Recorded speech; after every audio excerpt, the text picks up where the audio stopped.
qilib siz katta tadbirkorlik sahnasiga kirib Qo'rquv nimadan? Siz har doim birinchi bo'lib kelasiz. gigant loyiha. 2600 $, deganda kulgan odamda 7000 $ga ham topa oladi. Adam olamni o'tganlaridan keyin Navoiyxonaga ishga kirib, Bizning loyihamiz 8 million $ga chiqib ketdi. Katta tavakkalchilar.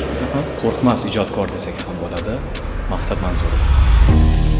Demak, shu qisqa muddatda amalga oshirdingiz. masalan, nega $1 million tepdik, o'xshaman deganda men hozirgi kunda masalan 8 ta odam ishlatayotgan bo'lsam, Mana shunday rejalaringizda yana qandaylari bor? qo'shimcha $20 million investitsiya kirita olamiz. O'zini o'ziga. Bir kun charchaydi o'zi ham u narsani. Ya'ni hissiyot sotaylik. Restorani qiymati qancha? $4 million dan sal oshib, foydani olinglar. Bu tan narxidan ham past dedim. Juda yaxshi. Uni loyiha qiymati qancha? 2 milliondan oshib bo'ladi. Ha, demak, u ham katta loyiha. Quyida ham 5 ta tavsiyam bering, qisqa bo'lsin. Birinchisi.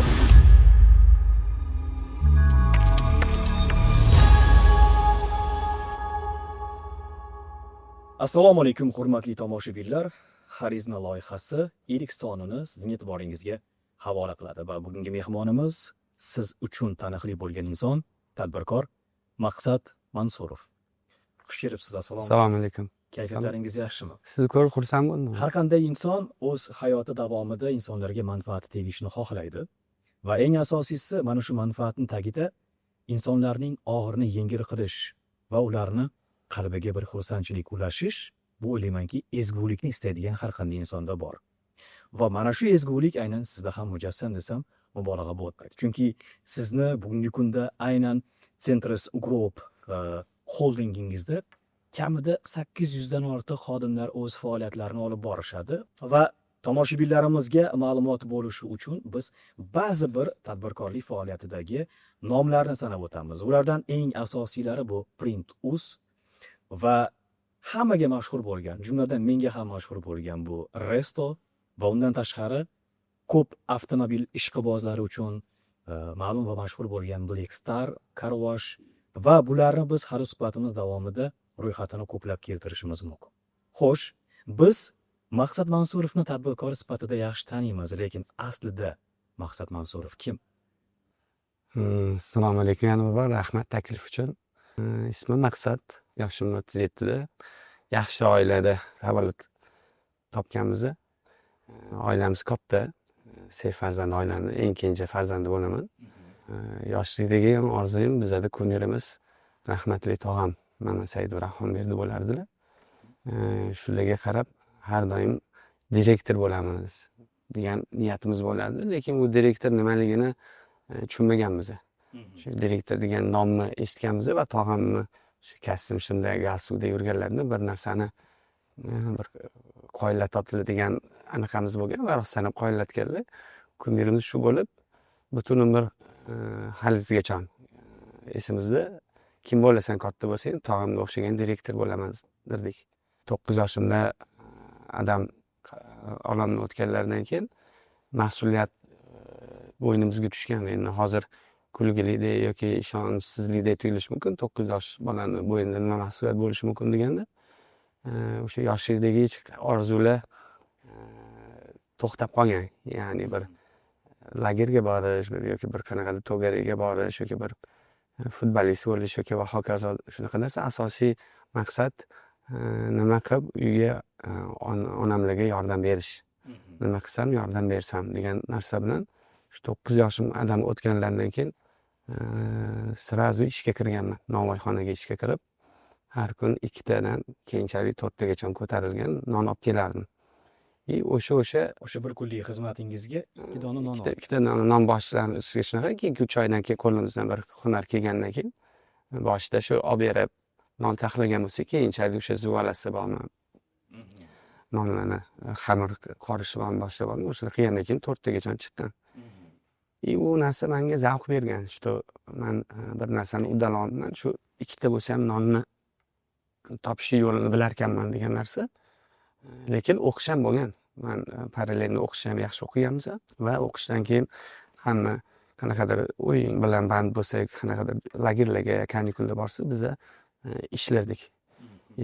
O'sha Navoiyxonaga yoki undan keyin boshqa taomlarni kolbasa sexlari bo'lardi, kolbasa ishlab chiqarardilar. Yoki u yoqqa borardik akam bilan. Kolbasa ishlab chiqarishga borardik. O'sha hayolimizda shu faqat ishda asosiy maqsad bir hozirgi kelgan nuqtamiz hayolimizga ham bo'lmagan. Unaqa orzu qilish sig'dira olmaganmiz-da. Ya'ni hamma ham xohlaydi. Hozir bemalol fikrlashim boshqacha bo'lgani uchun 5 yildan keyin nima bo'lishini, nimani xohlashimni aytib bera olishim mumkin. Lekin o'sha paytda hozirgi holatda birov mana shunaqa bo'lasan desa ham tasavvur qila olmasligim mumkin edi. Chunki tasavvurimni anaqasi torroq bo'lgani uchun. Lekin maqsadlar kunlik yoki bir oylik maqsadlar bo'lganda, nima qilsam ko'proq pul topsam. Bitta narsa esimga tushib qoldi hozir o'sha kichkina 10 yoshmidim, 11 yoshmidim. Orzuyim avtobusga konduktor bo'lish edi. Sababi men ishlayotgan tog'amni qo'llarida yoki nonxonada ishlasam 4 ta non bo'la shu paytdagi hozirgi qiymatiga mayli 5000 so'm deylik. 5000 so'm bo'lsa u 25000 so'm pul berardi konduktorlik bo'lganda. Bu katta pul. Katta 4-5 barobar. O'sha uchun orzuyim faqat konduktor bo'lish. Xudodan har kuni so'radim men konduktor bo'ling deb. Bu yerda sizni vazifangizning ahamiyati yo'q, nazarimda pul topish. Motiv pul bo'lgan. Men u yerda kim u farqi yo'q menga. Konduktor bo'larmidim yoki bir qo'rg'ul bo'larmidim yoki va hokazo. U yerdagi asosiy motiv ko'proq pul topib uyga olib kelish. Bo'lgan. Nega aynan ko'proq pul topish sizda asosiy vazifaga aylangan? Chunki oilamiz katta bo'lgan. Biz 6 ta farzanddan 4 ta opam, akamman. Adamlar hayot bo'lganlarda faqat bitta katta opam uzatgan bo'lganmiz. Adashmasam shunaqa edi. Qolgan opalar bor. Qiz bolalarni ishlatib bo'lmaydi. Onamlar hech qachon ishlamaganlar, lekin zimmalariga tushgandan keyin ular ham ishga kirganlar. Unaqa katta oilani ro'zg'orini tebratish ayol kishini o'ziga xos emas, qo'lidan ham kelmaydi. Bu narsa qiyin. O'sha uchun biz uni shu yordam sifatida kim nima qilsa, akam bir narsa ko'tarib kelardi. Men o'sha ikkita nonni juda ham muhim anaqasiga rolini bo'lgan ikkita dona nonni. Hozir masalan qotib bo'lsa ham qotib yoki moliga yoki bir narsaga beradigan paytlar keldi. Shu paytda shu narsaga juda ham qadri baland bo'lgani uchun o'sha ikkita dona non uchun ham ertalabdan kechgacha ishlashga tayyorman. Hozir bir teskarisi, hozir vaqtimiz qiymati baland. Oldin vaqtimiz tekin bo'lganda, bekorchilikdan ko'ra o'sha yerda vaqt o'tkazib ikkita non bo'lsa ham ko'tarib kelish motivi bo'lgan. Hozir tasvirga olish maydonchasida joylashtirilgan suratlaringiz, aynan bolalik paytlaringizni ko'rib ochig'i bir hayron qoldim, bir savol tug'ildi. Nega bu insonning qiyofasi doimo jiddiy? Bu direktorlarga xos bo'lgan qiyofami yoki bu sizning yoshligingizdagi xaraktermi bu? O'sha odamlar yosh o'tganlarda balki shu narsada tushkunlik emas, bir ota dalda beradi. Chunki u narsani men ham o'zim hozir ko'rib hayron qoldim, ko'p rasmdan ko'rib. Bu narsa atidan qilingan holat emasda, bu tabiiy shunaqa holatim bo'lgan. O'sha paytdagi holatim shunaqa bo'lgan. Bu ko'p narsa sabab bo'ladi. Sababi erkak kishida baribir rizqi keng bo'ladi. Odamlar hayot bo'lganda rizqimiz keng bo'lgan. Juda ham yaxshi hayotda yashaganmiz. O'sha 95-yillarda bo'lsa hamma bari tenglik bo'lgan-ku, siyosat boshqacha bo'lib, SSRdan keyin hamma bir xil kiyingan, hamma bir xil narsa yegan. Adam rahmatli Dubayga, Pokistonga, Hindistonga qatnardilar, olib kelib, bu yerda biz sal boshqacharoq narsalar yeb ichib o'rgangandik-da.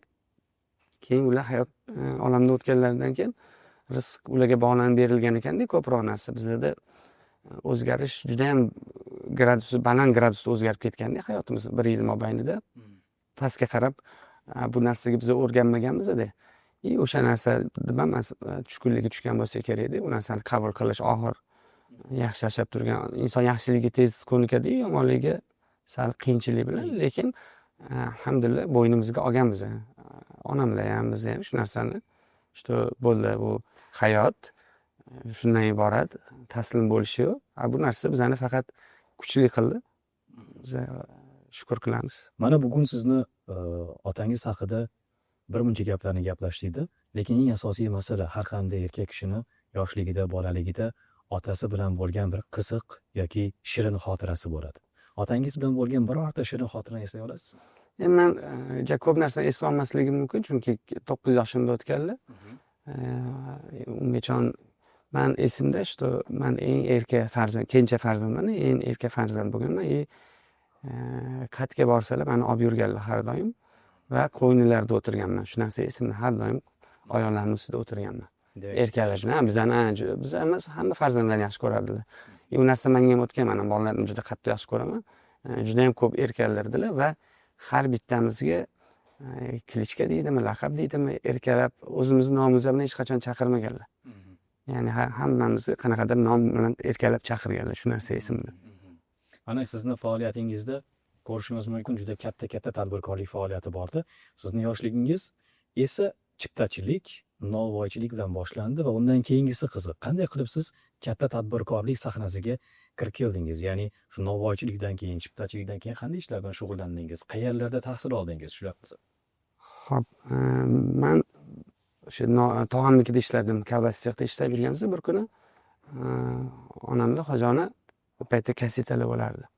Kaseta olib keldilar-da, mana tog'ingilar bir ishxona qurishibdi, shu tijoratni 99-yil yoki 2000-yilda. Shuni qo'ydik, ko'rsak, shu paytda tog'am bir ishxona tashkil topdi.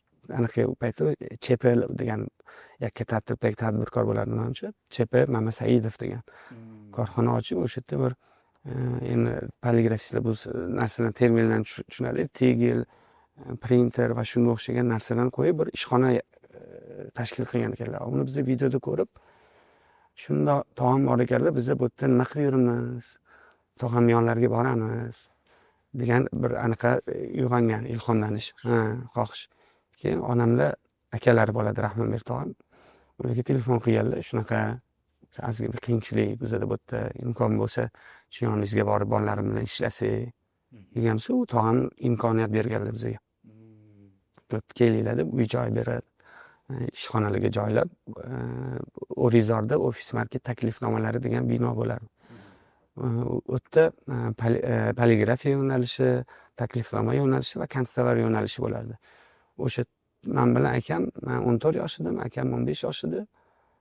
Ishni boshlaganmiz, raznarabochidan nima bo'lsa qilganmiz, nima deyishsa o'sha ishni qilganmiz, ish tanlanmagan. Keyin Orom nomli maktabga Husan akam maktabga joylaganlar. Ertalab maktabga borilardi, maktabdan keyin obedga kelib ishxonada ishlanardi va kechki payt qorovullikka ham qolinardi. Bu taxminan necha yoshingiz? Bu 14-15 yoshligim paytlarimda ertalab rejim soat 7 da turilib, yonimizda novvoyxona bo'lardi, o'tdan shirmoy nonlar bo'lardi. Olib, yonida yana do'kon bor, Makkofi bo'lardi bu paytda. Shu Makkofini shirmoy non agar yemaganlar bo'lsa, yeb ko'ringlar, juda zo'r ketadi. Maqsad Mansurovdan o'ziga xos lifehack deb qaynoq nonni olasiz va Makkofi olasiz. Shirmoy bo'lgani yaxshi yoki patir bo'lgani? Shirmoy non. Yopgan non bilan yaxshi ketmaydi. Demak, ko'p yegansiz. Juda. Ta'kidlab aytyapsiz, shirmoy non yaxshi deb. Ertalab keyin maktab eshikni ochib topshirilardi ishxona. Maktabga ketilardi. Maktabda bizada o'tda maktab anaqa 45 minutlik emas, parni bo'lardi. Bosh 80 minutmi esimda yo'q. Xullas, obeddan keyin tugirlar. Obeddan keyin kelib, taklifnomada bosmaxonasida to'ylarga taklifnomani pechat qilardik. Soat 6 gacha ish bo'lsa, keyin 6 dan keyin yana izdelni ish olib qolib va yana o'sha yerda qorovullikka, qorovullik ham qanaqa endi o'tda ana bir narsani 14 yoshli bola nimani ham qorovullik qilish mumkin. Ko'z quloq. Mahsulot, qulflash, svetni o'chirish va ertalab ochib topshirish bo'ldi bunaqa. Avtomatlar bilan qorovullik bir javobgarlik, o'sha o'zi aytgandek ko'z quloq bo'lish. Shu tartibda ishlab, keyin 2007-mida, 6-mida o'tdan ko'chilgan Mirobodga. Mirobodga ko'chilgandan keyin men institutga kirganman, Ximtexga. Neft gaz fakultetiga institutga kirganman. O'qishdan keyin parallelni poligrafiya yo'nalishiga ishga kirganman. Poligrafiya yo'nalishida o'tda Hasan aka Mamasaidovga shogird bo'lib tushib, savdo bo'limiga sotuvchi bo'lib kirganman. Shu Hasan akam uzoq bir 10 yildan oshiq o'tdi bizga ustozlik. Undan oldin ham ustozlik qilganlar, lekin imminni o'sha davrda biz ertalabdan kechgacha birga bo'lardik. Boshqa paytlarda 2001-yildan beri biz birga bo'lsak, endi bir kunda bir ko'rardik, ko'rmasak, lekin o'sha 2007-yildan biz har kuni birga bo'lardik. Ertalab ham birga choy ichardik, obeddan, ujundan ustozlik kerak bo'lsa uyga olib ketardilar, o'rgatardilar. Shu savdoni odamlar bilan bir muloqot qilishni Hasan akamdan o'rganganmiz. Halizgacha ba'zi bir переговорlarda boshqalarda o'sha paytda Hasan akamdan eshitgan, o'rgangan narsalarni haligacha ishlatamiz. Keyin o'zimni eslab miyada zapis bo'lib qolgan narsada keyin kulib qo'yaman. O'sha paytda bilinmagan, hozir u avtomatdan ishlatamiz va haligacha o'sha narsalar ishlayapti. Demak, Hasan aka Mamasaidov bilan 10 yil taxminan ishlagan. Hasan akam bilan 2001-yildan keyin ular 2012damikin, 13damikin Dex ochib ular alohida bo'lib chiqib ketdilar. Agar ertalabdan kechgacha 5-6 yildan ko'p birga yurganmiz. 5-6 yildan ko'p. Bemalol savollaringizga javob olib, gaplashib. Endi biz ham qarindoshmiz-ku. Ham Sizning qarindosh. tog'angiz bo'ladi. Tog'amning o'g'illari bo'ladi. Men ularga ammalarimning o'g'li bo'laman. Hasan akam bizning hayotimiz, endi hamma narsa Allohdan, lekin bizning hayotimizda o'zgarishiga, shukur degan kelishimizga o'zimning ham oilalarining hissasi ko'p. Ya'ni aka-ukalar, tog'am, keyin, lekin Hasan akamning o'rnlari juda katta. Xo'sh, keyin Mirobodga ko'chib keldik. Mirobodga ko'chib keldik, Hasan akamning shogirdligiga tushdik. Hasan akam bilan ishlab, keyin Hasan akam alohida bo'lib chiqib ketgandan keyin biz Ikrom akamni qo'llarida o'tdi. Ikrom akam bu Hasan akamning akalari. Ha. Ofis market poligrafiya. Ofis market poligrafiyani egalari edi. Ularning qo'llarida ishladik. Keyin 2016-yilda o'zi men u yerda otdel boshlig'i edim. Kommersiya yo'nalishga ham javobgarimiz bor edi. Ko'p ofitsialniy javobgar bo'lmasak ham ko'p ishga aralashardik, chunki ishonch baland edi bizga ishonilardi va ko'p narsani ishonib topshirardi. U finans bo'ladimi, ishchilarni ishga olishmi, ish boshqarishmi, hammasiga qaradik. 2016-yil Ikrom akam bu biznesni sotmoqchi bo'ldi. U paytda ofis market poligrafiya degan yo'nalish bo'lardi. Keyin men bir investor topib bu yo'nalishni sotib oldik. Ben o'zimni sotib oldim. Ikrom akamni o'zlaridan sotib oldim. Chunki doimiy qilib yurgan ishingiz, o'rganganingiz. Shunaqa butun umrim o'sha sohada o'tdi desa ham bo'ladi. Men haligacha kim kasbiy nima desa poligrafistman deyman. Hozir yo'nalish ko'p bo'lgan taqdirda ham men o'zimni shu ish ustasi deb bilganim uchun o'zimni kasbimni, siz meni jurnalistman desangiz, men poligrafistman. Shu yo'nalishda ko'proq suzasiz, a? Shunaqa, yaxshi ham ko'raman, chunki u yerda ijod ham bor-da. Ha, ijod ham bor. Masalan, bir ishxona ochsangiz, masalan, avtosalon ochsangiz, u yerda mashina olib sotasiz, tayyor narsani hech narsa yaratmaysiz. Va hokazo. Bu yerda restoran ham shunaqa ijodkorlik, poligrafiya ham shunaqa ijodkorlik, bir yo'q narsani biz uni yaratamiz. Ya'ni uskunalar yordamida baribir bizani o'ta aqlli yondashishimiz bo'ladi albatta. To'g'ri. Xo'p, 2016-yil sotib olganimizdan keyin biz uni rebranding qildik. Ayrim sabablarga ko'ra bu narsani to'g'ri ham deb bilamiz. Ya'ni ofis market bu baribir insonlarning assotsiatsiyasida taklifnoma bo'lib qolgandi. Biz shuni Print.uz deb nomlab rebranding qildik. O'sha paytda ishxonani olganimizda bizda 25 ta, 30 taga yaqin xodim bor edi. Bugungi kunda mana 300 taga yaqin xodim ishlaydi. Aynan shu Print.uz. Print.uz'da. Mana qiziq.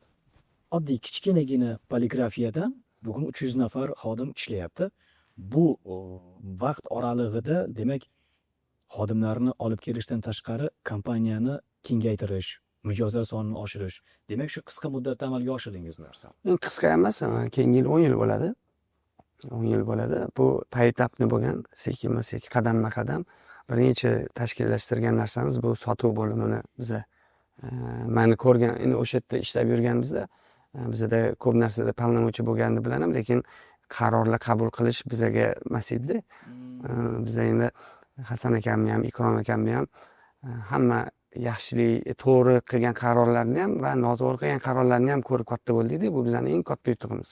Mana ya'ni qilinishi mumkin bo'lgan har bir xatoni ko'rgansiz. Bu ya'ni biza u narsani qayta xato qilmaslik uchun birovning xatosidan ko'rib biz o'rganib olganmiz.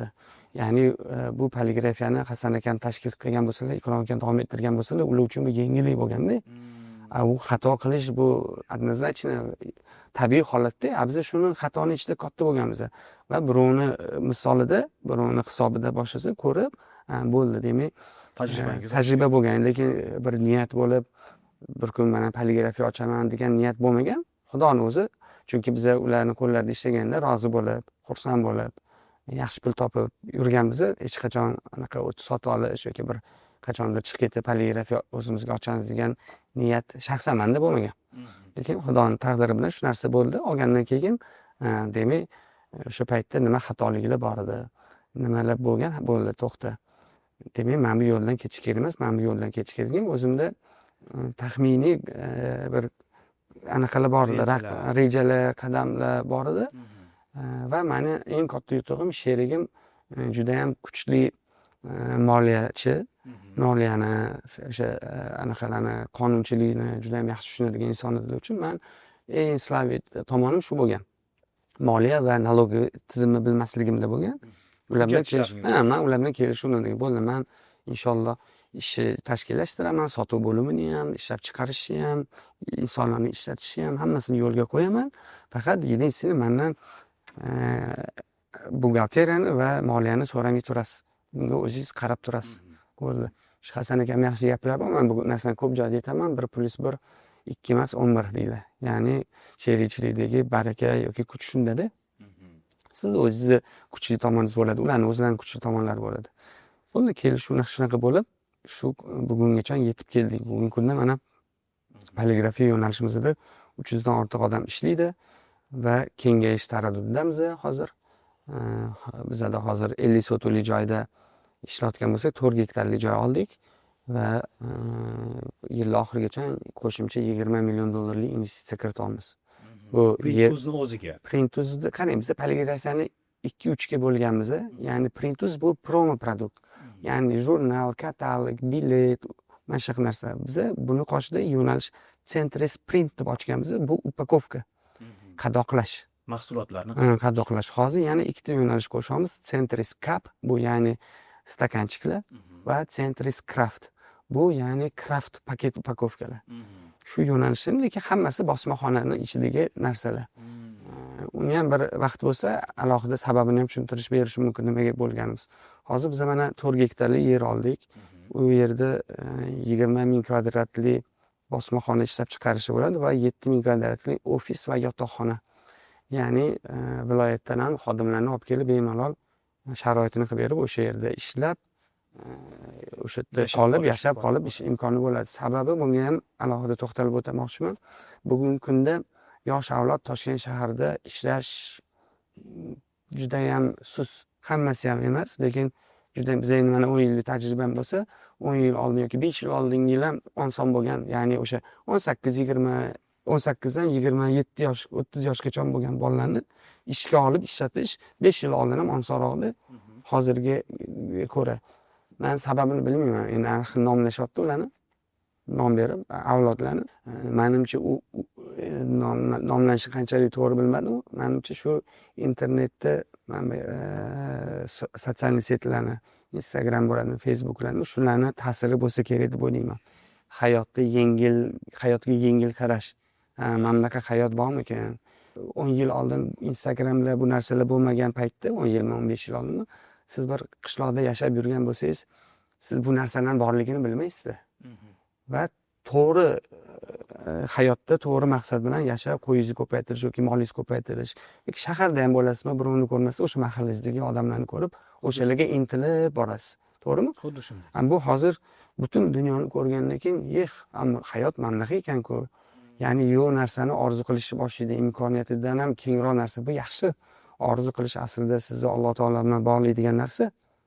Orzu qilib, niyat qilib Allohdan so'rasin, lekin hamma narsaga bir trezvi deydimi, bir sog'lom, real qarash.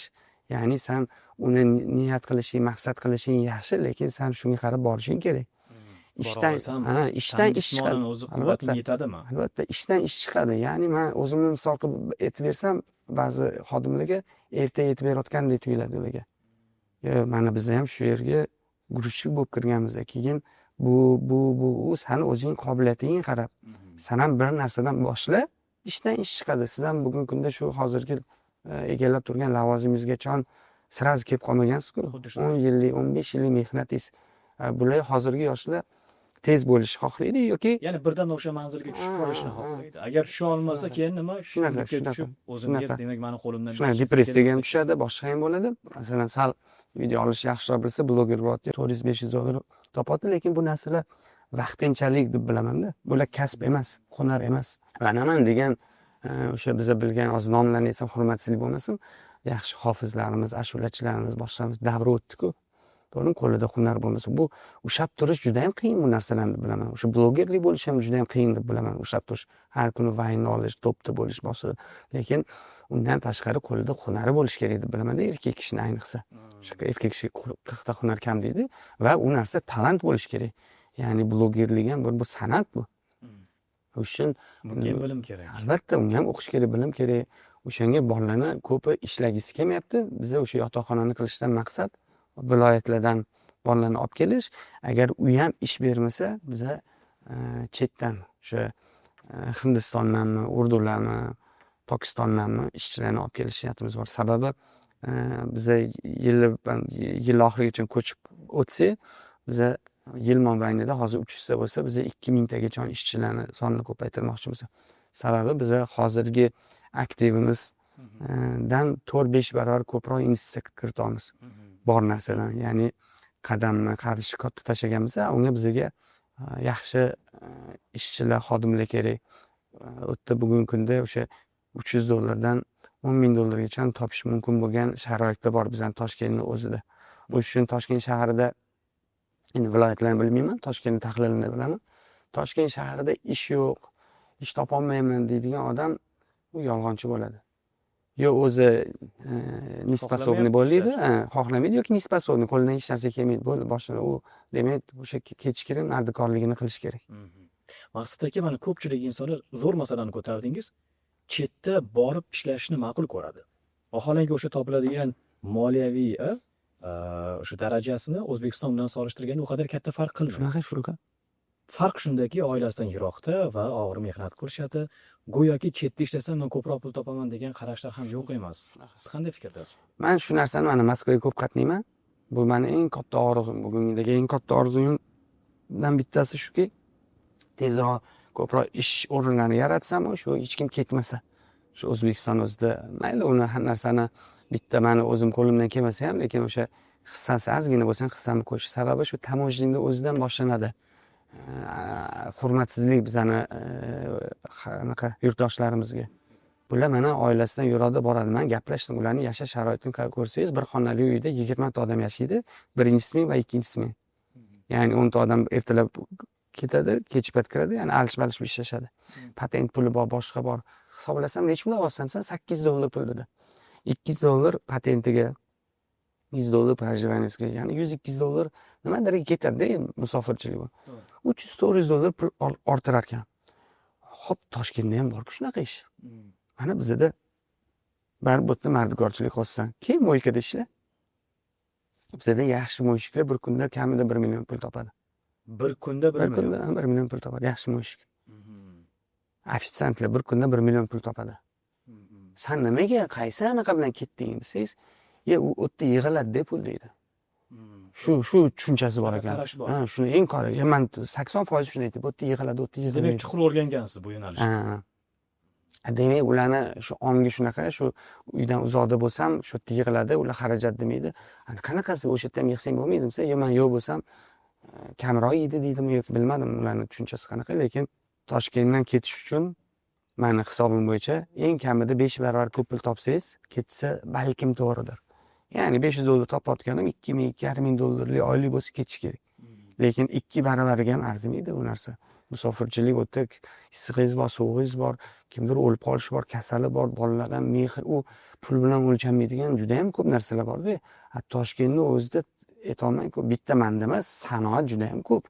Va men tadbirkorlar bilan gaplashaman, hammada bitta og'riq ishchilarning yetishmovchiligi. Ya'ni tayinli yaxshi ishchilarning yetishmovchiligi. Keladi, kelishi bilan birinchi savol nechta pul berasiz?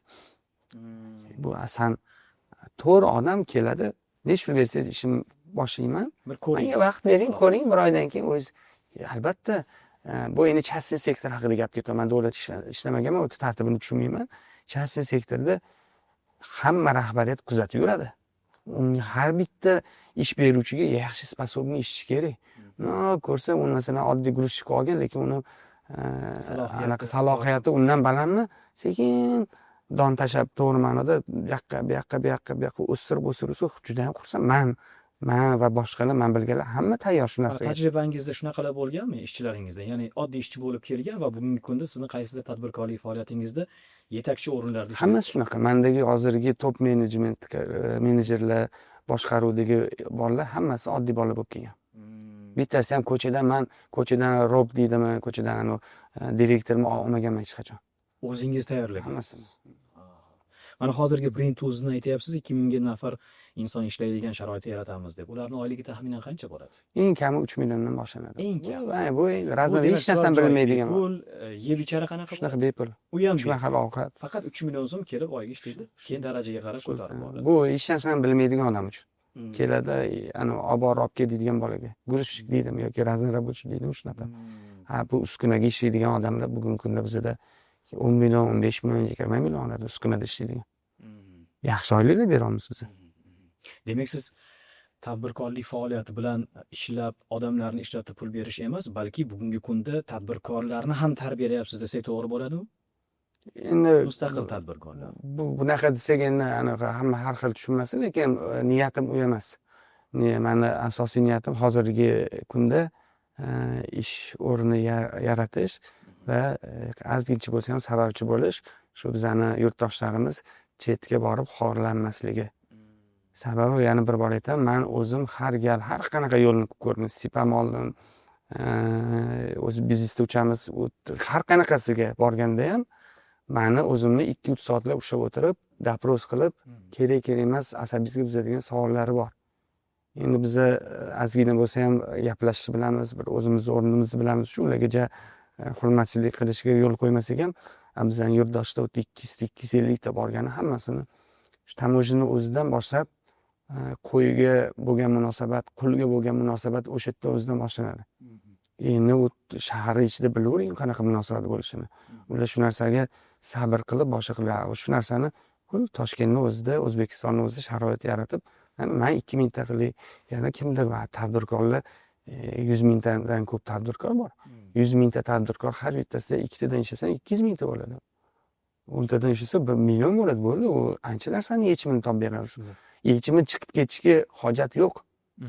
Mana hozir siz so'zingiz davomida avtomobillarni yuvish biznesi haqida gapirdingizda, aynan bugungi kunda insonlar uchun eng qiymatli narsa nima desangiz, bu vaqt. Biz shaxsan o'zim ham mana shu Amir Temur xiyoboni atrofida sizning aynan Black Star nomi ostidagi avtomobillarni yuvish shoxobchasiga kirganimda, u yerda juda ko'p yangiliklarni o'zim uchun ko'rganman. Ya'ni bir nuqtada demak parfyum sotish, bir nuqtada ovqatlanish, bir nuqtada demak avtomobillarni yuvish, yana ko'ngilni yozish uchun bilyard o'yinlari va hokazolarni ko'rishimiz mumkin. Bu bugungi kunda vaqtini qadrlaydigan insonlar uchun juda ham muhim. Va bugun Toshkentda o'z avtomashinasiga mehr qo'yib, uni chiroyli holatda olib yurishni xohlaydiganlar ham topiladi. Va aynan mana shunday insonlar uchun Black Star bu yangilik bo'ldi va ayni muddao bo'ldi. Shu loyihani dunyoga kelish haqida gapirsangiz. Xo'p, bu loyiha o'zi 2018-yilmidi, 19-yilmi Moskvada Redison degan gazetani Ukraina yoki Redison deyiladi, o'shaning tagida Black Star degan mo'yka bor ekan. Tushsam, umuman boshqa muhit, umuman bir yangicha upakovka, yangicha podacha. Zo'r ekan, bizda ham shunaqa bo'lsa bo'lar ekan dedi, lekin meni hech qachon mo'yka ochaman degan niyatim bo'lmagan. Keyin 2018-midi, 19-yilda poytaxt majmuasi, savdo majmuasi bizning xoldingga o'tganda, u juda ham markazda, shu Amir Temur xiyobonining yonida, juda ham og'ir ahvolda edi. Uni rekonstruksiya qilish kerak va turizmni endi rivojlanayotgan paytda turistlarga xos bir o'zimizlarnikilarga ham chiroyli bir joy qilishimizni konsepsiyasini ishlashni boshladik. Va uni o'sha yer to'lasi podvalda joy bo'lganda juda ham xaroba joy edi. Suv toshib ketgan, bir qarovsiz qolgan joy edi. Shuni nima qilsa bo'ladi deganda, bir mebel ishchilarga arendaga beraylik, fisklatga arendaga bering deganda, shunda men aytdimki, shuni mo'yka qilsak-chi, men shu Moskvada ko'rgandek. Keyin akamiz, ustozimiz, sherigimiz ular nima qilasan, qilmagan ishing boshingga ortib, shuni o'zi qiladigan bolalarni topaylik, bera qolaylik. Keyin xullas ko'ndirdim. Lekin bu siz uchun yangi yo'nalish. Yangi yo'nalish. Men butun umr faqat poligrafiyada ishlaganman, o'shani rivojlantirganman. Birinchi yengillik qilishim o'zimni kasbimdan tashqari. Qo'rqmayapsiz lekin. Yo'q. qo'rquv qanaqa? Yo'lga qo'yish, to'g'ri qilishga ishonganman. Yurib ketarmikin, yurib ketmasmikin. Yo'q, u qo'rquv nimadan? Siz sportivniy interes bo'lganda, shu yurmasa maqsad qilolmas ekan degan narsa, yoqimsiz narsadek bo'lib turgan qo'rquv deydimi? Bilmayman. Chunki qiyinda boshqa yo'nalishda ishlab, yangi yo'nalishga o'tish, yana bu yerga $1 million investitsiya kiritish. Bu katta tavakkal. Keyin uni shu boshladik, biza anaqani oldik, franshizani oldik va karantin bo'lib qoldi. Karantin bo'lgandan keyin ular bilan aloqa uzildi-da, bizga ular nomdan boshqa hech narsa bermadi. Demak, biz o'sha YouTube'dan yoki eski mulkida ishlab yurgan mushuklardan, boshqalardan tavsiyasini olib, keyin savol turdim. Xo'p, mo'yka hamma yoqda bor. Nima qilsak boshqalardan farqlanamiz? Bo'ldi. Demak, bizda faqat usluga mashina yurish emas, ya'ni hissiyot sotaylik dedim. Ya'ni og'riqlar. O'sha Toshkent shahrida mashinasini men bilganim Toshkent va Samarqand juda ham mashinaga mehr bergan, yaxshi qaraydi. Xo'p, meni o'zimda nima og'riq? Mana mashinani yaxshi ko'raman. Men qimmat mashinani berib yuborish ikkilanasiz, hozir oldingi tizimdagi mo'ykalarni. O'zingiz borib tursangiz, suvda oyog'ingizdan zax o'tadi, suvda isib ketasiz. Xo'p, bo'ldi. Demak, shu og'riqlarni yozib chiqdim, nimalar qilsa bo'lar ekan. Moskvada ko'rganimda u yerda chisak bufeti bor edi, kalyanisi bor edi. Boshqa hech narsasi yo'q edi. Keyin sekin birma-bir chizib, keyin erkak kishiga nimalar yoqadi. U asosan erkaklarga ko'proq mo'ljallangan. Keyin shu hamma og'riqni, masalan, atirlar ham nimadan kelgan desangiz, atir prichom o'tadi. Atir ham hissiyotda. Qachon siz atir olish uchun qaysidir do'konga borgansiz? Hech qachon. Faqat duty free'dan kirib olgansiz yoki mana как раз mashinangizdan kirgani uchun oldingizdan chiqqan. Duty free'da ham nimaga kirasiz? Oldingizdan chiqqani uchun. Majburlik. Vaqtingiz borligi uchun. Vaqtingiz bo'ladi. Kutishga. Vaqtimiz samarali xuddi shu. Vaqtingiz bor, bemalol kirasiz. Keyin kafenisini ham, igrovoyni ham qo'shganda bizda ayollarni ham haydash, keyinchalik inobatga oldik. Shu ayollar oilaliklar kelganda ham bir vaqtini aniq qilsin, o'tkazsin deb. Shu g'oya bilan qildik. Qilganda ko'p xatoliklar bo'ldi. Uni ko'p restavratsiya qildik, boshqatdan qildik. Lekin bugungi kunda u narsa birinchi kunning o'zidan ishimiz zo'r bo'ldi. Ko'pchilik savol beradi, nimaga franshiza? Mana hamma narsani o'zing qilgan bo'lsang, u siz ham Broadway Carwash desang yoki poytaxt Carwash desang ham bo'lardi-yu.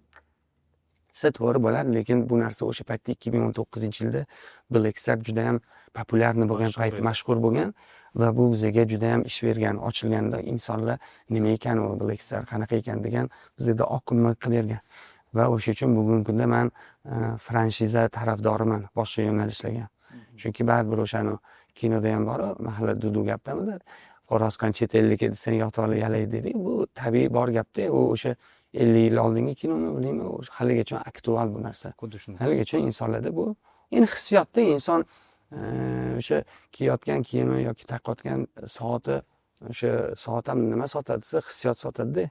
U qayerdan bilib o'tirsiz uni, masalan, nima ishlatganda hech olganda o'zi hammasi bitta narsa, vaqt ko'rsatadi. Arzonmi, qimmatmi ham yo'q. Siz hissiyot sota olasiz-da. Bu yerda ham biza boshqa mo'ykalardan nima farqi bor degan ko'p savol beriladi. To'g'ri, biza yaxshiroq yurishga harakat qilamiz, yaxshi ximiya ishlatamiz, nimetski. Lekin biza ham xato qilamiz. Biza ham ba'zida chala yuvamiz, ba'zida nimadir o'tkazib olamiz, ba'zida klient norozi bo'ladi. Biza o'sha boshqa mo'ykalardan farqimiz.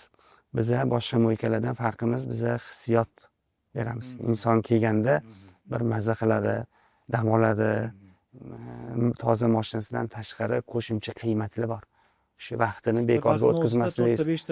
Albatta, sochingizni oldirishingiz mumkin, bilyard o'ynashingiz mumkin, bolalaringizni kinoteatrga tushishingiz mumkin, kafengizga kirib, bugungi kunda qo'rqmasdan aytaman, eng sifatli, eng mazali kafe restoranlardan biri.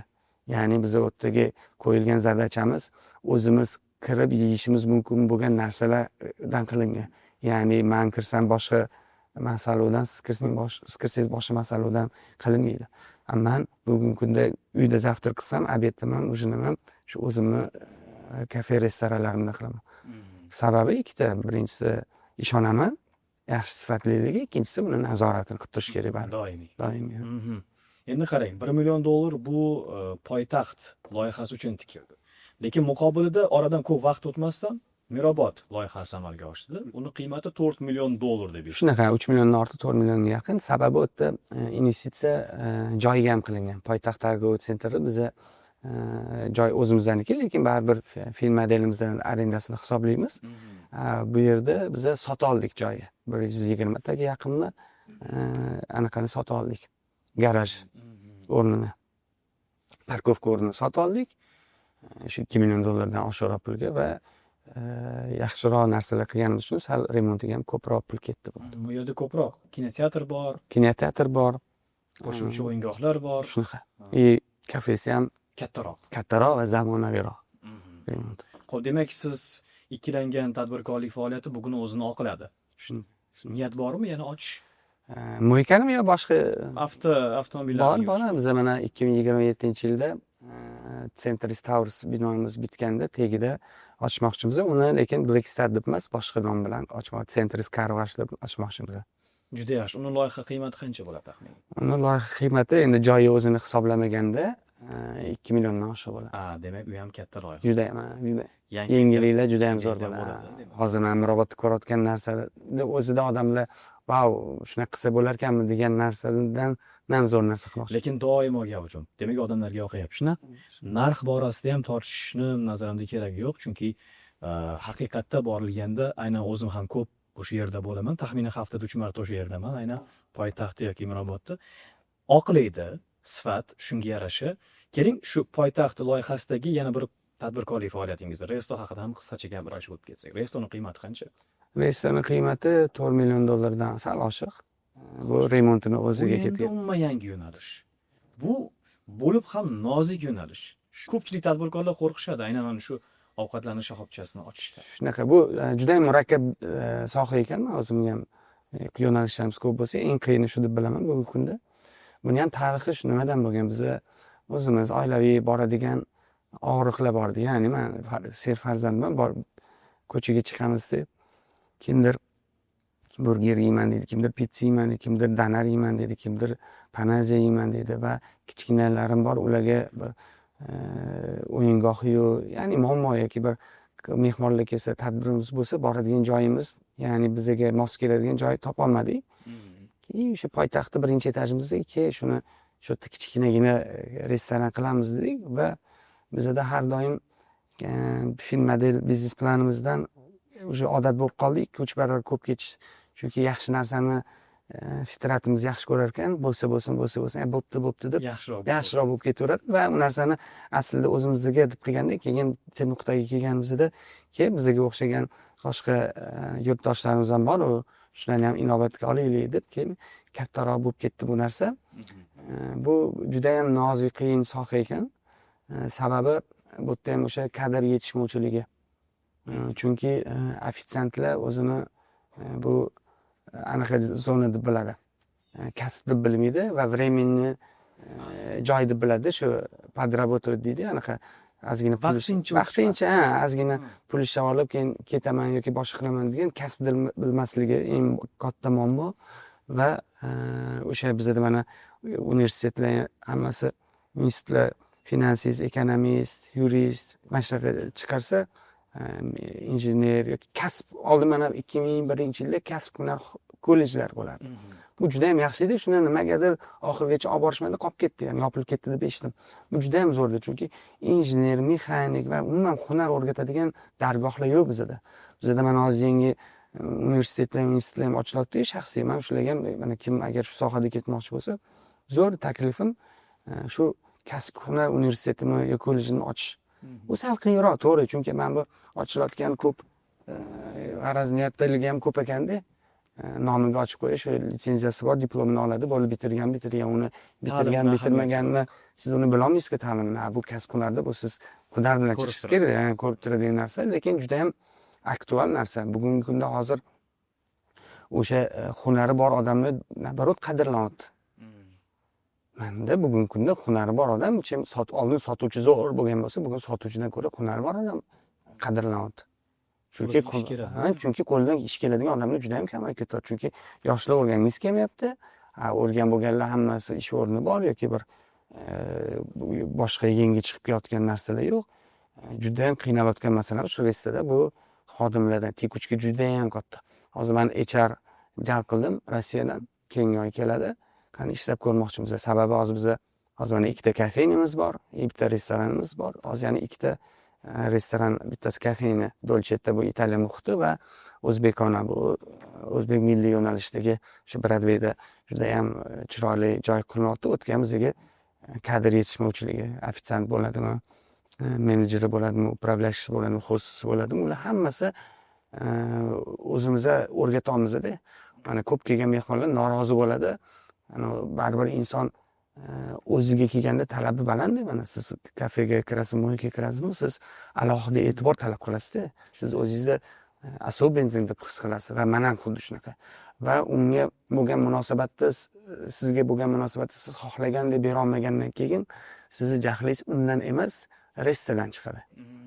Qo'y o'sha restlarni hamma ahmoq, hamma bilmaydi, ikkichi u deydi. O'sha uchun bugungi kunda men iltimos qilgan bo'lardim. Shu kafe, restoranlarga kirganda ofitsiant, hostsiz qizlardan xafa bo'lmaslikni. Ularning tajribasi yo'q, ularni hech kim o'rgatmagan, ular endi o'rganyapti. Unaqa dargoh yo'q, ularni bir tarbiyalaydigan, o'rgatadigan. Ular 2-3 yil mana shunaqa gap eshitib, u qilib, bu qilib bir hunarni o'rganadi. O'zingiz hozir mana ko'pchilik tomoshabinlarga tavsiya qildingiz, balki o'zingiz ochib ko'rarsiz, kasblar kolleji yoki. Xo'p, bu narsa niyatim ham bor. Siz axir qo'rqmaysizki yangi yo'nalishlardan? Yo'q, bu niyatim bor. Biz hozir kelayotgan 3-4 yil o'sha to'lib bo'lgan rejalarimiz, undan keyingi rejamda shu bog'cha, maktab, universitet ochish va klinika ham. Ta'limda va klinika ochish niyatim bor. Endi qanaqa yo'nalishda nima qilamiz? Balki o'zingiz aytgandek to'g'ri aytdingiz. Unacha o'sha kasblarni boshqa charoq yo'llari ham yaxshiroq ekan, universitet degandan ko'ra mana bu kurslar bor-ku. Ha. Shunaqa narsalar ochgan yaxshiroq ekan.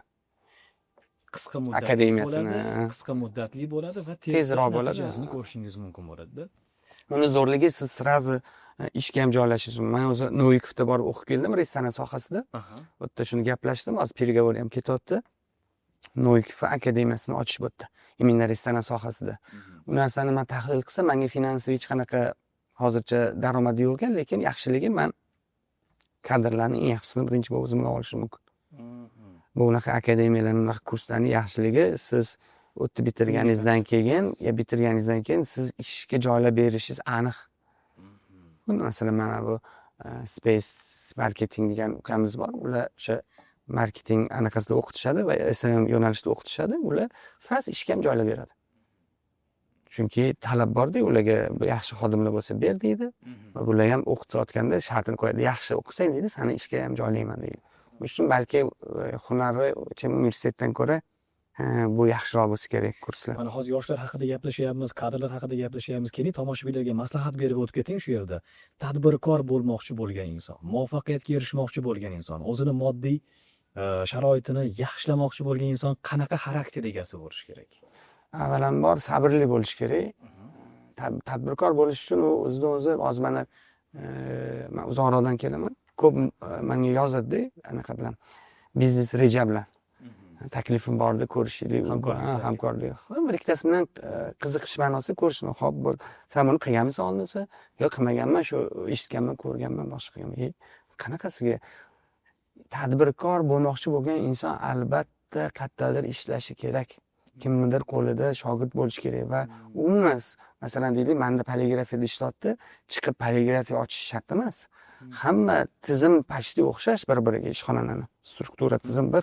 Sen o'sha yerda insonlar bilan ishlash, muloqot qilish, tizimlashtirish, buxgalteriyasi bor, boshqasi bor va hokazo, bularni o'rganib olish kerak uni. Sen kir ishga, ham sen olay olasan, ham va birovni mana bizada bo'lgandek Hasan akam, Ikrom akamlarni ham yutug'ini, ham xatosini ko'rib katta bo'lgandek, birovni hisobidan o'rganganmiz. Sen ham xuddi shunaqa birovning ishxonasiga kirib, sen o'rganishing kerak. Va mas'uliyatli bo'lishing kerak, sabrli bo'lishing kerak va to'g'ri so'zli bo'lishing kerak, tadbirkor bo'lmoqchi bo'lsang. Alohida bo'lib chiqib ketadigan bo'lsang. Bizda o'sha keladi, mana biznes rejam bor, zo'r, xo'p. Bo'ldi. Nima bo'ladi? Menimcha qoladi, xo'p.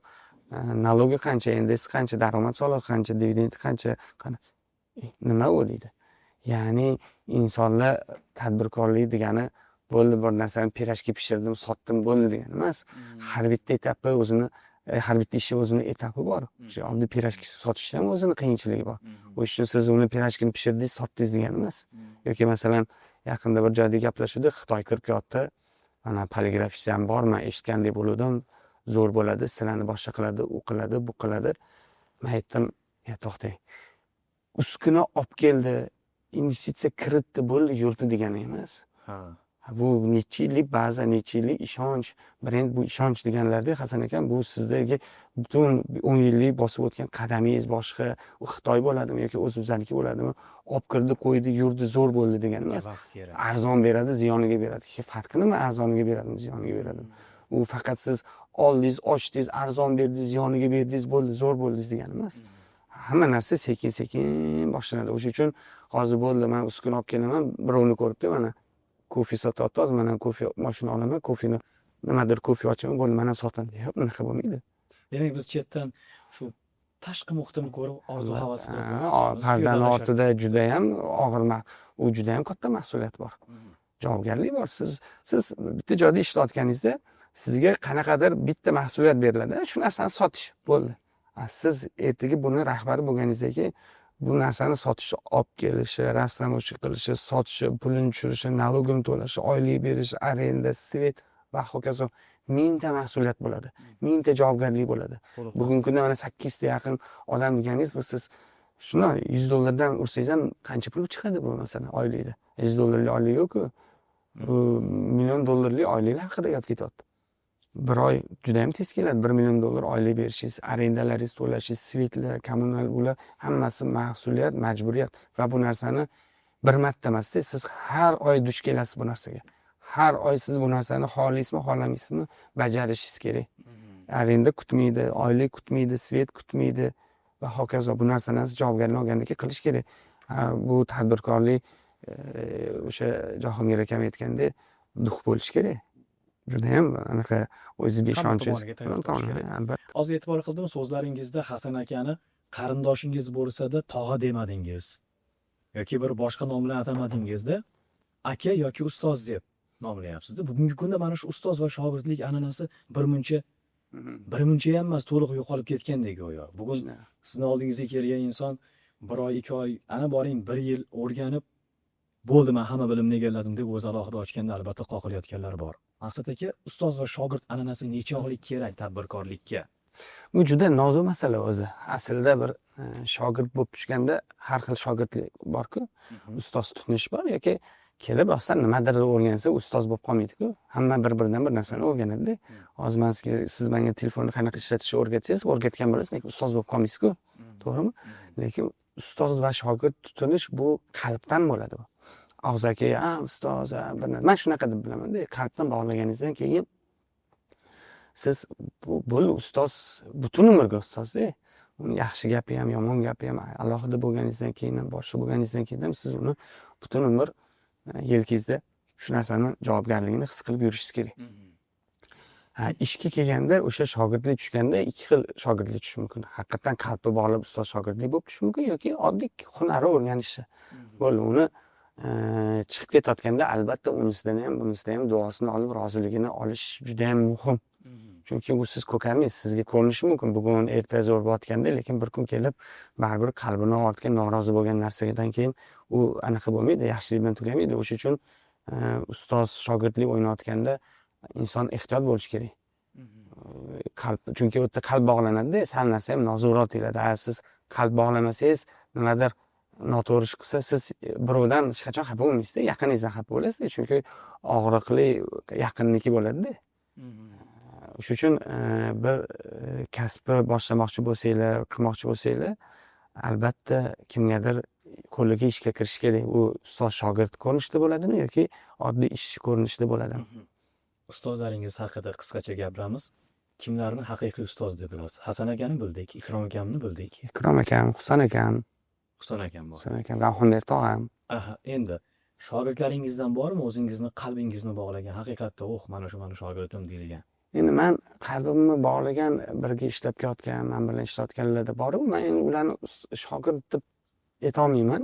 Bilmayman, uyalamanmi yoki boshqami yoki hali yoshlik qilamizmi, unaqa ustozni bilish o'zimizga ustoz shogird o'ynash, balki 40 ga 50 ga kirganda menga ham shu narsa zavq beradi. Ustozlik endi men nazarimda yoshga bog'liq emas, sizni faoliyatingizga bog'liq. Siz Endi- yoshligingizdan tadbirkorlik faoliyati bilan shug'ullanib kelyapsiz. Mana ko'pchilik endi o'zimga ham aytganlar bor, ustoz murojaat qiladi yoki boshqa qiladi, lekin men shu bugungacha hech kimni shogird deb bilmaganman. Ya'ni qanaqa yaxshi ko'raman, mehr beraman, boshqa qilaman, lekin Ustozlikni bo'yningizga olmang. olmaganman unaqa. Shunaqa deb to'g'ri bo'ladi. Shunaqa.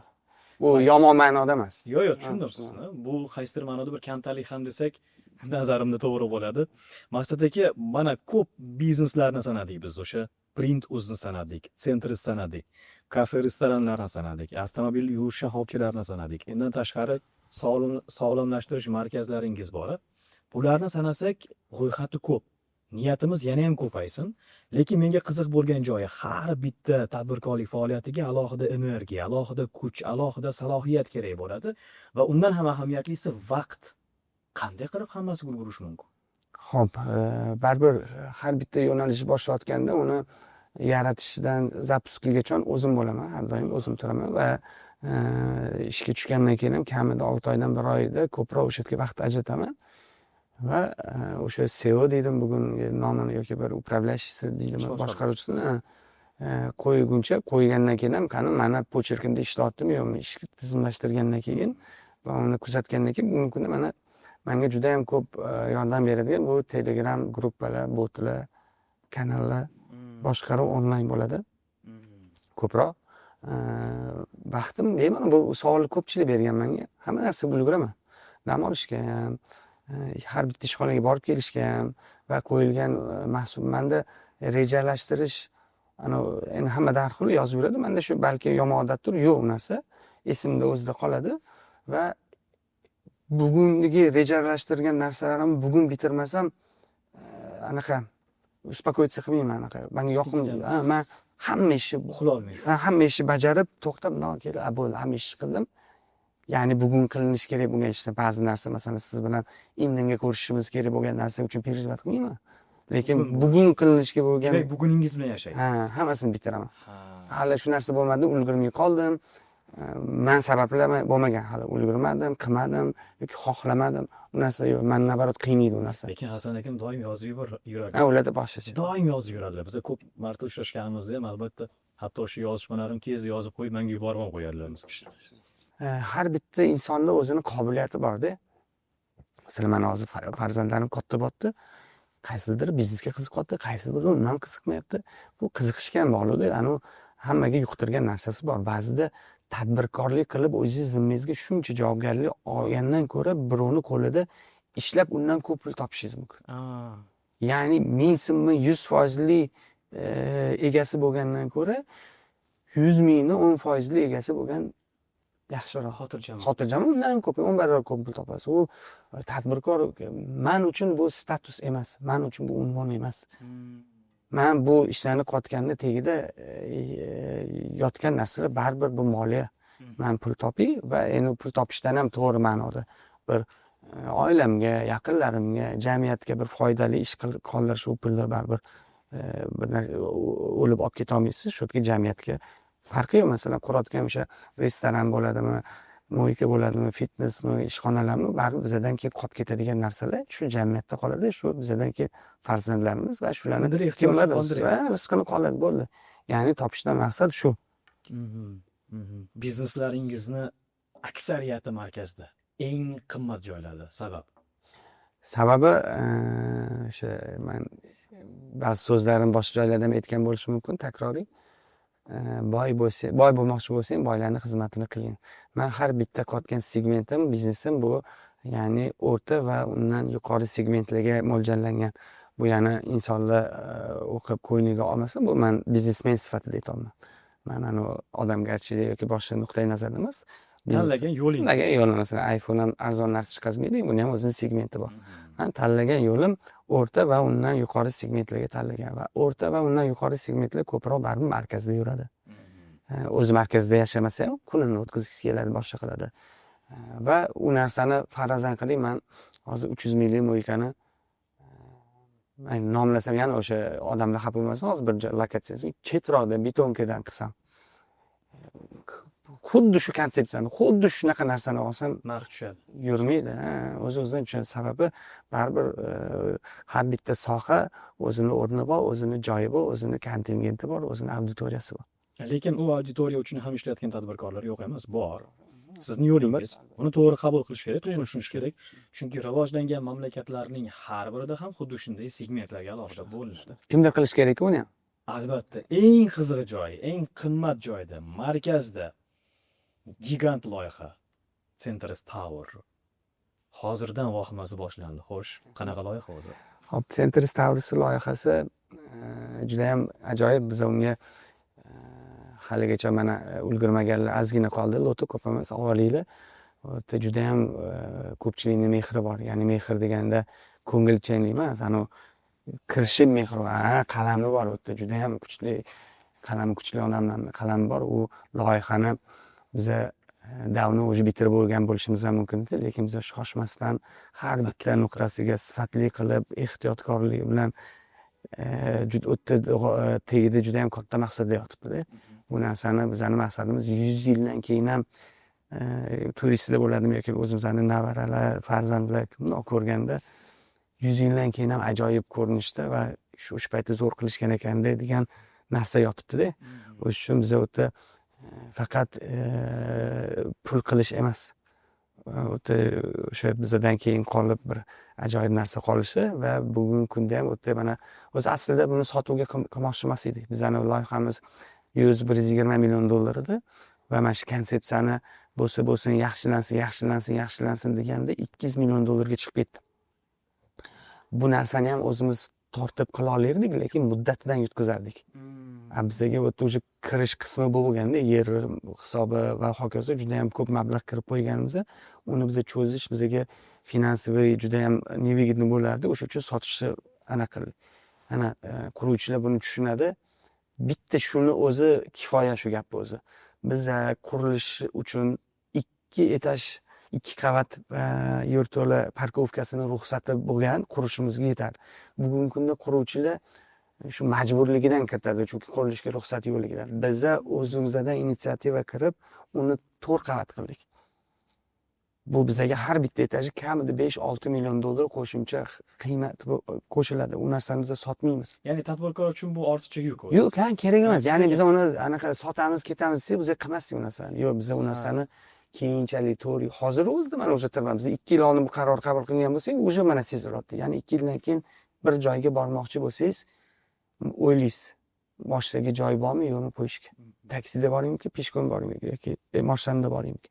Biz shu narsani 10 yildan keyin ham bemalol, 20 yildan keyin ham bemalol bizda joy bo'ladigan narsani hisobini olganmiz.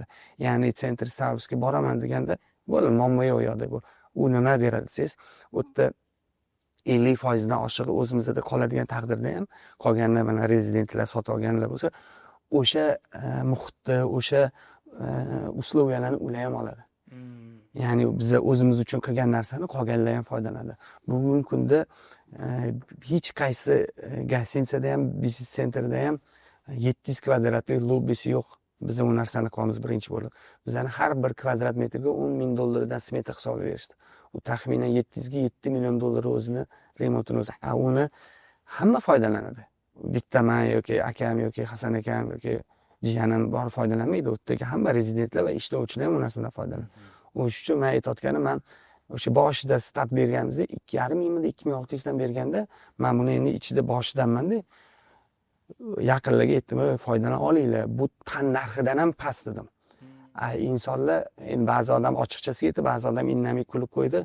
Betonni hisoblaydi. Nima kvadratga ketsa 400 dollar ketadi, nimasi 2600 dollar. Bu baraka top. Yer bahosi bor, ruxsatingiz bor, APZ to'lovi bor. Va biznes sentrda bizda 117 ming kvadrat bo'lsa, uni paleznisi bor yo'g'i 40 mingmi 50 ming. Qolgani hammasi koridor, lobbi va hokazo. Va bu birinchi yagona sertifitsirованный A klassdagi, ya'ni bu masalan gostinitsalar qursangiz 4 yulduz, 5 yulduz olish uchun talablari bo'ladi-yu. Buni ham talablari bo'yicha qilamiz biz. O'zimizdan o'zimiz chiqib olib bu A klass yoki A+ yoki bir narsa dotganimiz yo'q. Buni ertaga hujjatini ko'rsata olamiz. Masalan, juda ham ko'p quruvchilar hozircha qolib A klass yoki B klass deyapti. A klassi talablaridan birinchisi o'zi har bir etaji 4 metrdan kam bo'lishi kerak emas. Ya'ni bizani qurilishda o'sha yerda 100 raqamlardan adashayotgan bo'lishi mumkin. 150 metr bo'lsa, shu 150 metrga 3 qavatdan qilsangiz, misol uchun 28 qavat joylash mumkin. 4 metrdan qilsangiz 22 qavat. Bu puldan qavatdan ham yutqizadi. albatta, kvadrat qavat biz u narsani o'sha uchun hali ham kechamiz. O'shanda aytganim, orqaga qaytadigan bo'lsa, $2600 deganda kulgan odamlar mana bugungi kunda 4600 ga chiqdi. Mana 1,5 yil ichida 4600 ga chiqdi qisqa muddatda. Tayyor bo'lmasa Va hozir ham foydalana olinglar. Men bu faqat anaqa tinchlik bo'lib tursa, hech qanaqa dunyoda qanaqadir urush, bu siyosiy bir narsa o'zgarish, katta o'zgarish bo'lmasa, shu ketishda Xudo xohlasa bitgandan keyin mana shu fasadini bitib boshlaydi, $7000 ga ham topa olmaydi. $7000 ga ham topa bu yerda asosan uy va ofislar. Uy yo'q, u yerda faqat ofis va birinchi etaji bu торговый площадь, u yerda asosan yuvelirniy izделияlar, mo'ykani biz mo'yka ochamiz, avtosalon ochamiz, Inhype bu kosmetologiya klinikamiz bo'ladi va tagida anaqasi bor, bulvar bor, u yerda restoran, kafelar. Yuqori segment. Juda ham yuqori segment bo'ladi. Zo'r. Bu unaqa joy yo'q. Bu markazda bebaho joy. O'sha uchun hozir mana bir ikkita yangi joylarda start berildi, borib ko'rdik. Juda ham zo'r chiroyli loyihalar. $3000 dotdi patkatlaman. $3200 dotdi. U hali boshlagani yo'q, qachon bitadi? Bitishi aniq, yaxshi kuchli kompaniyalar ular. Lekin 2-3 yil kutishingiz kerak. Bu yerda bizda hozir Xudo xolasa 1 yildan keyin ishga tushiramiz. Men bunga kirishib ketdim, chunki aytdim, bu bu juda ham ko'p mehr berganmiz, ko'p vaqtimizni ajratganmiz va bu narsani men hozir ko'ra bilaman qanaqa bo'lishini. Tasavvuringizda u albatta shakllanib zilyon zonalarni o'zida salkam $4-5 million ga gul ketadi. Gulli daraxtni o'ziga. Obodonlashtirish o'zi. Hammasi tabiiy gullar, Albatta. qimmat daraxtlar. Albatta. Meni borib ko'rishga hozirdan qiziqishim bor. O'zi yaqinda qurilishni borib ko'rib, haqiqatdan hayron qoldim. Bir taxminan 1 soatcha aylandik. Ko'rsatishdan Hasan akam ko'rsatdilar, aylanib ko'rib. Xo'p, omad tilayman. Bu loyiha xalqimizga ham foydali bo'ladi. Mana shu o'rinda tadbirkorlik uchun bir qiziq savol tug'iladiki, tadbirkorlik o'zi qobiliyat talab etarmikin yoki mehnatmi? Qaysi biri ko'proq? Ikkalasi ham. Qobiliyat ham juda ham muhim. Qobiliyatingiz bo'lmasa, mehnatingiz bilan baribir pand beradi. Chunki bu ham bir qobiliyatli insonlarning qo'lidan keladi. Tadbirkorlik bu ham bir anaqa san'at bu ham. San'at. Xo'p, mana shu san'atlaringiz ichida qaysi birini siz eng qadrlaysiz? Ya'ni birinchi o'rinlarga qo'yasiz. Qaysi ko'p yoqadi? Print o'zi. Baribir o'shaning ichida yashayapsiz. Chunki men aytdim, u yerda ko'proq o'sha yaratish, bir ijodkor ishli anaqa bir zavqlanadi va bugungi kunda texnologiya kuchayib ketyapti. Yangiliklar juda ham ko'pda. Men qoldirmayman, 1 yilda kamida 2 marta выставкаларga boraman. Borganda yangiliklarni ko'rib, o'shalarni nech pul bo'lsa ham olib kirishga harakat qilaman va bugungi kunda har doim birinchi bo'lib kelamiz yangilik qilishga. Printos, Centrispress yo'nalishiga yangiliklarni qilib kelib, o'shani 3 yil, 4 yil tendensiya qilib, ashulachilarda ham bir uradi, shundan 2-3 yil yuradi, shunga o'xshagan bizda ham qiziqish borda shunga. Chiroyli narsani qilib, 3 yil, 4 yil mazza qilib zavqlanib, keyin qolganlarga tashlab, yana yangilik ketib. Tadbirkorlik agarda faoliyati deylik, muvaffaqiyatsizlikka uchrasa, inson qanaqa pozitsiyada turish kerak? Xo'p, buni ham o'ylamagan ekanman. U hissiyotni avvalambor his qilmaylik. Lekin boyagi boshiga qaytadigan bo'lsak, biz Adam rahmatli hayot bo'lganlarida juda ham zo'r hayotda yashaganmiz. Va o'tganlardan keyin biz juda ham qiyinchilikka tushganda shu narsani biz bo'ynimizga olganmiz. Ya'ni nima holat bo'lganda ham hammaga tavsiyam borligincha kazatsiya ili bit deydi-ku, sen o'zingni borligincha tutgin. Sen nima og'riq narsa bo'ldimi, holat bo'ldimi, sen uni qabul qilishing kerak. Boricha bu uyat emas. Men uchun ilohim bu narsani his qilmayman, lekin shu narsa bo'lsa-chi degan savolga u narsa bo'lsa boricha qabul qilamiz va boshqatdan yana noldan boshlaymiz. Bu aniqiga sportni shunga o'xshataman, fitnessni. Bizda ham Centrisfit yo'nalishimiz ham bor. U ham trenirovka qilasiz, keyin bir kasal bo'lib qoladi yoki bir safarga chiqsangiz, bor qilgan narsangiz yo'q qoladi. yana boshqatdan boshlashingiz kerak bo'ladi. Bu sport o'sha tarbiyali deb o'ylayman-da. Bu anaqa ham shu. Ya'ni endi odamni doimiy o'zini ustida ishlab turishi Albatta, nimadir bo'ldimi, qanaqadir holat, har xil holat, bu urush bo'lishi mumkin va hokazo, tashqi kuchlardanmi bir narsadan tushdimi, yana o'sha uchun aytdim-ku, qobiliyati bo'lsa, yana boshqatdan boshlayveradi. U yo'qdan bor qilgan, u keyin shuncha opiti bor odam, любой yana men ishlardan bilaman. Yaxshi akalarimiz bor, qamalib chiqib oldingidan o'zi bo'lib ketgan. O'sha tadbirkorlikni yo'nalishida nimadir xato qilib, o'tirib 5-4 yil o'tirib chiqib, noldan, minusdan qarz bo'lib chiqib, yana hozirgi kunda eng zo'r moshlarni, eng zo'r uylarda yashab ketyapti. Chunki qobiliyati bor, ish ko'zini biladi, nima qilsa nima bo'lishini biladi. Menga so'zlaringiz ichida eng yoqqan gapingiz bu inson har qanaqa holatda ham o'zidek turishi. Ko'pchilik insonlar muvaffaqiyatsizlikka uchrasa, yo'qotadi baribir. Albatta, sinadi, o'sha tushkunlikka tushadi, birmuncha qiynaladi. Bugun loyiha ijodkorlari sizni hayotingizga birmuncha chizgilar berishibdi-da. Mana yoshlik davrlaridagi suratlaringizni osishgan va mana bu ortimizda muvaffaqiyatga erishgan hozirgi davringizni va undan ham ahamiyatli mana shu to'g'rida keng maydon, dalalik, tog'lar va eng asosiysi klassik davr, velosiped turibdi. Mana shu manzaradan siz nimalarni tushunyapsiz va nimalar sizni xotiringizda jam bo'lyapti? Bu o'rta yo'l bo'lsa kerak bizani shu Alloh nasib qilgan umrimizgacha yashaydigan umrimiz quyosh bu o'sha bizani yakunimiz bo'lsa kerak. Ungacha mana adashmasam bug'doylar rizqimizda. Shu rizqimizni terib, mana cho'qqiga chiqib, cho'qqi mana tog'. O'sha yerda o'zimni ko'rolman. Shu quyosh oldida. Ungacha orada mana yomonliklar ham bor ekan. Ko'zim ko'rayotgan narsada, qorong'iliklar. Bugungacha mana tadbirkorlik davrimizda 10 yil o'tgan bo'lsa, har xil davr bo'ldi. Qiyinchilik, past, baland. Lekin hech birini anaqa tushkunlikka tushgan holda emas. Anaqa boricha qabul qilib, o'zi har bitta muammo bo'lganda men pozitsiyam qanaqa, "Va shu muammo bo'ldi, nimaga bo'ldi" emas. Shu muammo qayta bo'lmasligini o'ylayman bo'ldi. Shu muammo nima uchun bo'ldi? Demak, katta xato qildik, bo'ldi. Keyin safar shuni qilman. Bu narsa, bu formulani xodimlarga ham aytaman. Ya'ni ish jarayonida ham bir narsani noto'g'ri kesib qo'ydingmi, noto'g'ri qildingmi?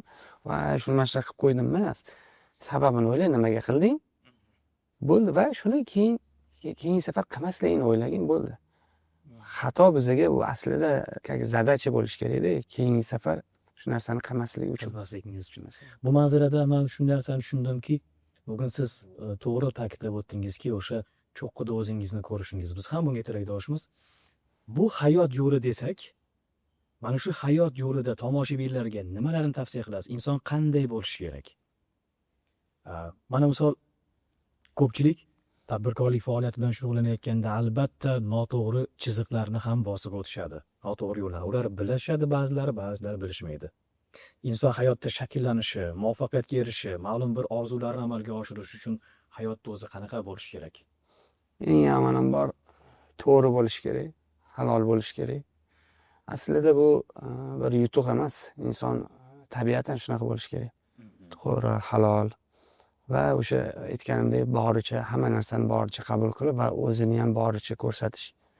Chunki inson masalan hozirgi kunda o'sha anaqanani shaxsiy brend haqida ko'p anaqalarni yo'q narsani ko'rsatib, harakat qilib, bir kun charchaydi o'zi ham u narsadan.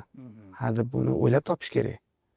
O'zini har xil obrazda ko'rsatish, boshqa qilish, bu ham aktyorlikda bir bunaqa qilsangiz, bir kun charchaydi u narsadan.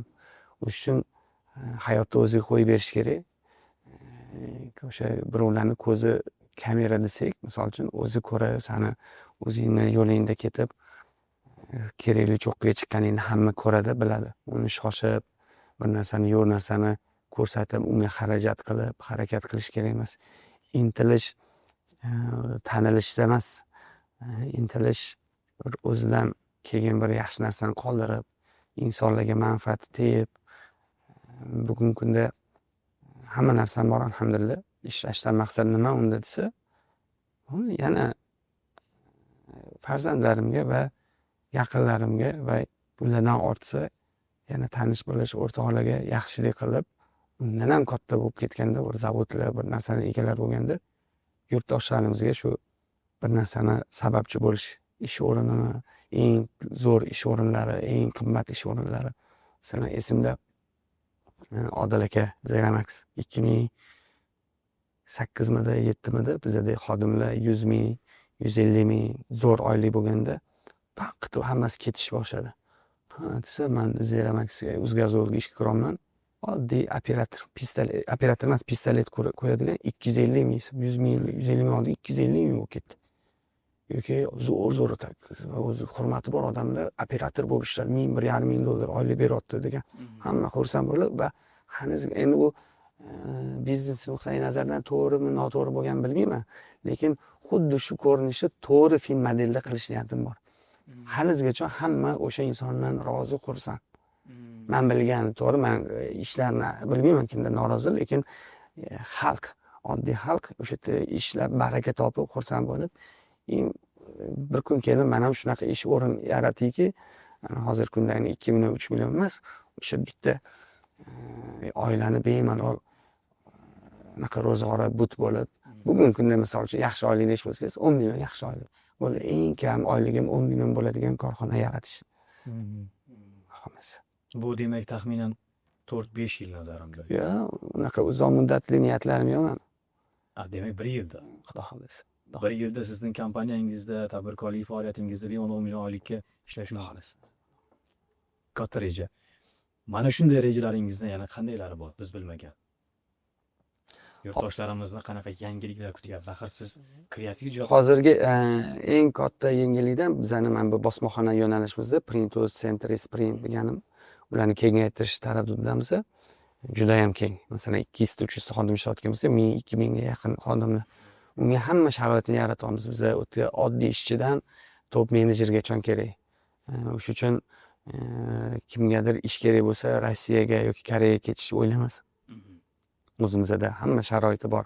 3 mahal ovqati, yotoqxonasi, oyligi vaqtida juda ham yaxshi munosabatda quliga bo'lgan emas, o'zimizda bir yurtdoshimiz musulmonga bo'lgan munosabatda bo'ladigan ish o'rni yaratiladi.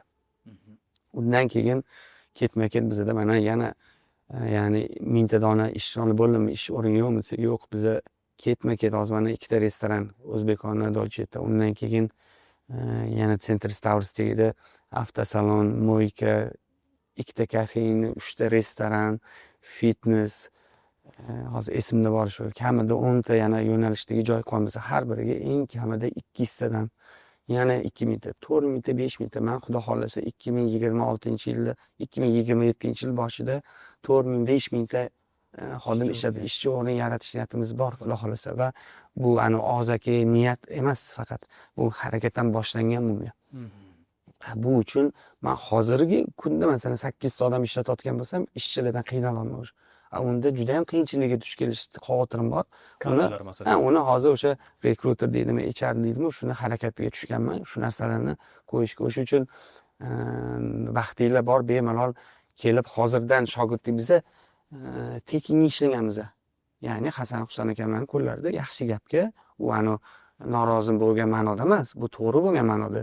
Shu bir og'iz yaxshi gaplarga, obed ujin olib berganlarga, o'sha yerda bir yotoqxona qilib berganlarga xursand bo'lib, hunar o'rganamiz deb yurib, o'shani hosilini mana hozir mazza qilib yuribmiz. Tekinga bo'lsa ham kelib, kiringlar, ish o'rganinglar.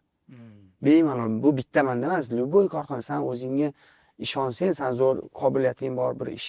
Bemalol любой korxonaga borib, meni ishga oling, tekinga degan beradi o'sha yo'l kirayni 1 million bo'lsa ham-da, ovqating bilan. Sen qobiliyatli bo'lsang bo'ldi, o'sha menga bo'ladimi, birovga bo'ladimi, hozirgi yoshlar boringlar, tekinga bo'lsa ham ishga kiringlar. Toshkent shahrida keragidan ortiq bemalol bo'sh vaqtinglar maktabdan keyin borib ishga kiringlar, joylanglar, pulni o'ylamanglar, pul o'zi keladi.